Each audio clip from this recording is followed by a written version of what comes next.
You're listening to 105.3, The Gerblin, Dominaria's #1 music source for generic goblin noise. Hey gang, using the promo code MTGMudsta, all caps, will get you 10% off any order over $10 at Flipside Gaming.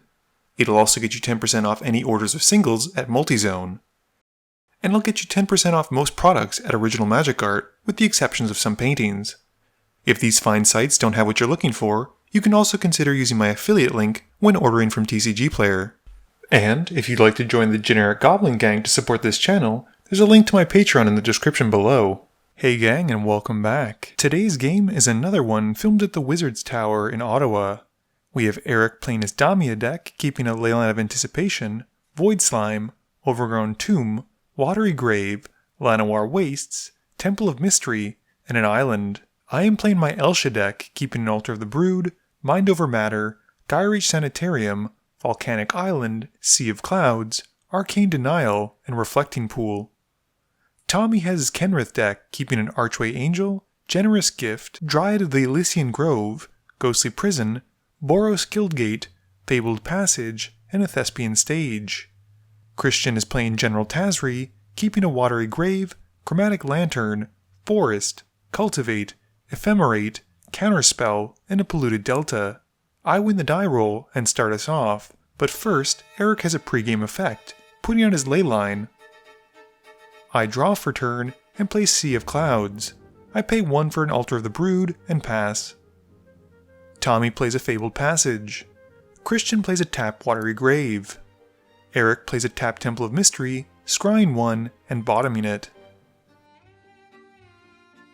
I draw and play a Reflecting Pool, which has the altar milling my opponents for 1. Tommy plays a tap Boros Guildgate and passes as he sacrifices his Fabled Passage to find a basic. Christian plays a tap Jungle Shrine. Eric plays a Temple of Deceit, scrying 1.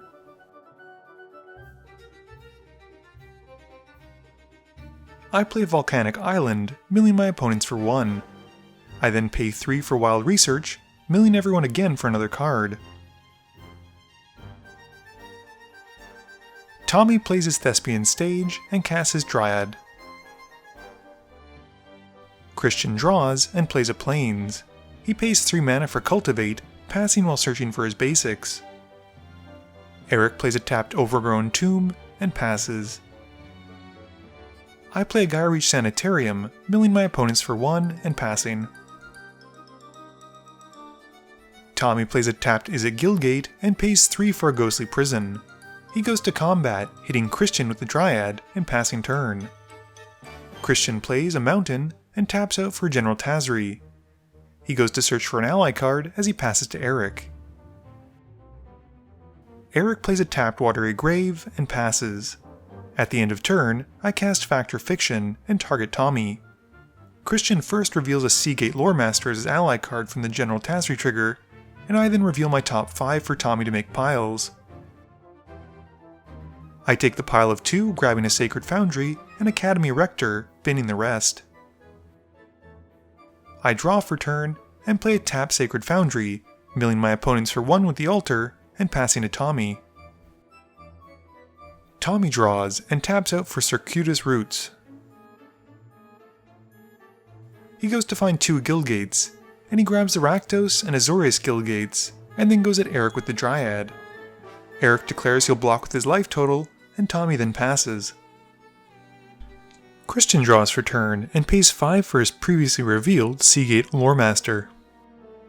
This gets countered with a Void Slime, and Christian then plays out a Polluted Delta, passing turn. Eric plays a Command Tower for turn and passes. At the end of turn, I activate the Gyreach Sanitarium, forcing everyone to draw 1, then discard a card. I draw and play a Rugged Prairie, and then cast Academy Rector. With the Rector coming in, I realize I have 2 altar triggers, milling my opponents for 2 cards and passing to Tommy. Tommy casts Pierce Whim in his main phase, and picks everyone but himself as a foe. With the spell in the stack, Eric flashes an Oblivion Stone, and we then sacrifice an artifact or an enchantment if can, while Tommy goes to find a land. he finds Field of the Dead and gets a zombie token as it enters. Heading to combat, Tommy swings the Dryad at Eric again and passes. Christian cracks his Polluted Delta at the end of turn and grabs a Hallowed Fountain, taking 2 to have it come in untapped. He then pays 1 white for an Ephemerate, blinking his commander and going to find an ally before starting his turn. He reveals a Hagrid Diabolist. Tommy decides to put a stop to any shenanigans coming on Christian's turn by taking out General Tazri with a rapid hybridization.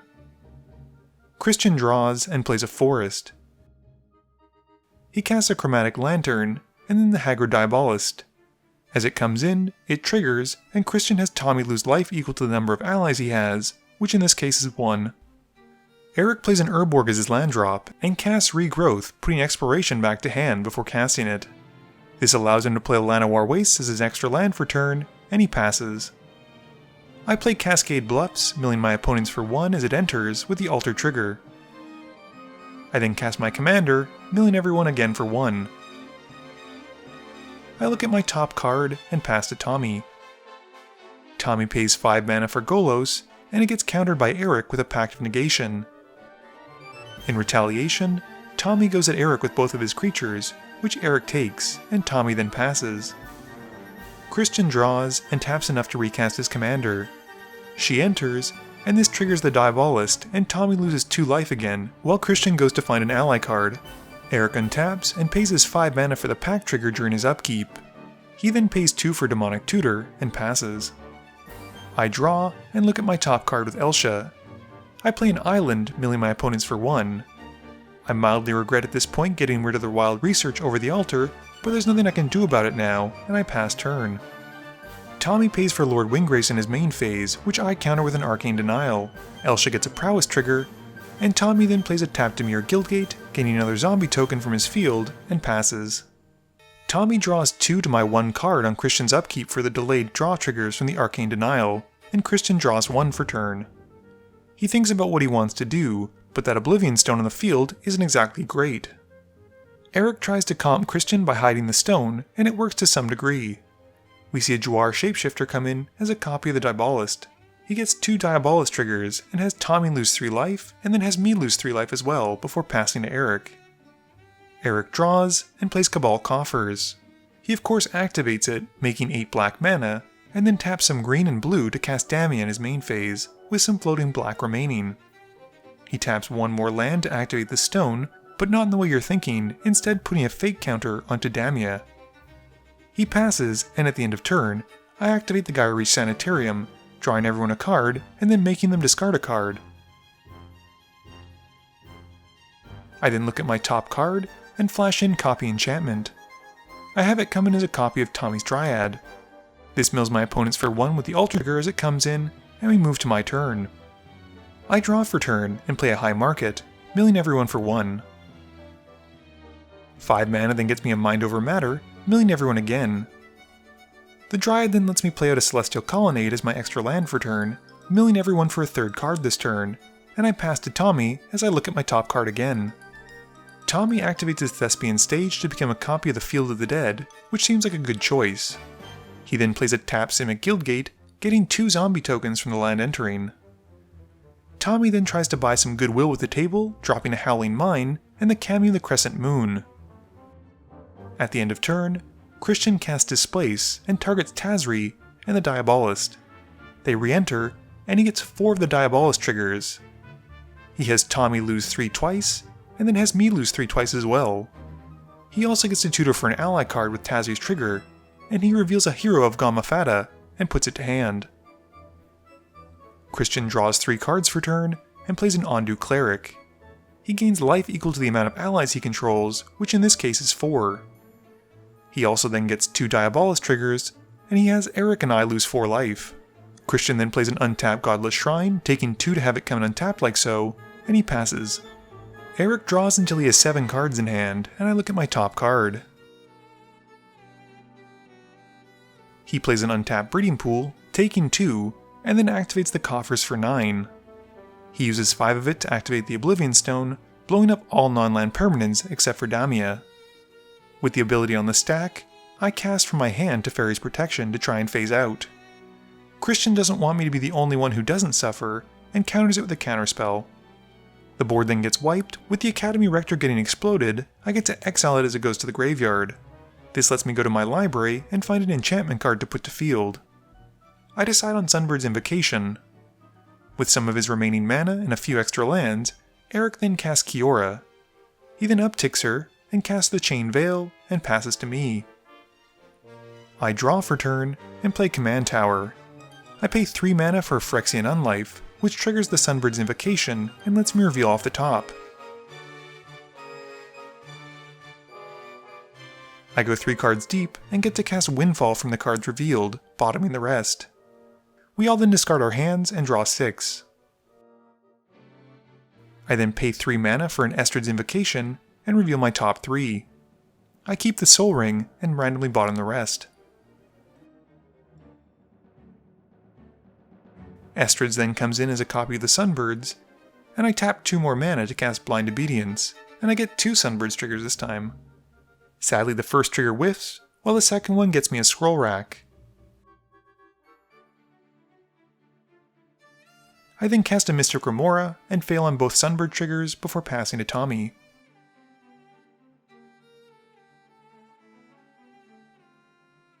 Tommy plays an Orzhov Guildgate, gaining 2 zombies from his Fields of the Dead.